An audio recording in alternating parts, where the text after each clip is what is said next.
Hi. People who end up reading technical analysis on Varsity often wonder why we haven't covered all the candlestick patterns. There are multiple candlestick patterns, but on Varsity we may have covered about 20-25 of these patterns. Readers often wonder if that is sufficient.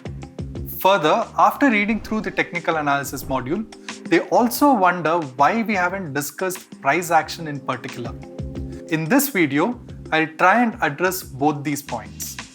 To begin with, yes, there are hundreds of candlestick patterns, but it's not really important for you to memorize and be familiar with all the candlestick patterns.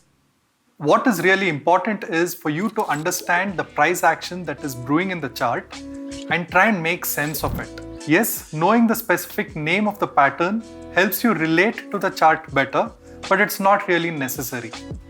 Let me give you an example. Take a look at this chart. This is a chart of Mahindra & Mahindra as on today's close, that is 16th of June 2022. If you were to look at this chart and focus on the last 2-3 candles to identify a recognizable pattern, then there is no recognizable candlestick pattern here.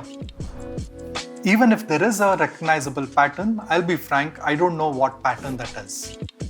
However, if you were to look at this chart in its entirety, then you'll notice a couple of interesting things and perhaps it will help you set up a trade. So let us go through this chart and try and understand what really is panning out here. If you notice, starting from May, the stock has put up a decent rally starting from about 850. After the rally in May, the stock has kind of hesitated to move up further after hitting a point of 1050. The fact that there is a series of dojis and spinning tops right at the top of the rally indicates that there is some fatigue setting in. Over the last 2 days, the bulls have tried to push the stock price higher, but that hasn't worked out very well. The 2% fall in the stock price today has ensured that all the previous gains are wiped off. Combining all these things on this chart, along with the fact that the broader market itself is weak, tempts me to set up a short trade in this stock. Now this trade could be an intraday trade or maybe a position that I would hold for 2-3 days.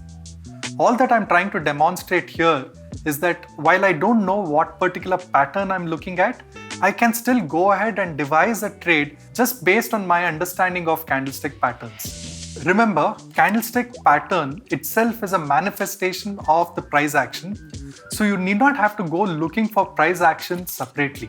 So the next time when you try and understand a candlestick pattern, I would suggest you forget the pattern name and actually try and understand what the candlestick pattern is trying to suggest in terms of the price action. That, in my view, is a much better way to understand candlestick patterns. I'll see you guys in the next video.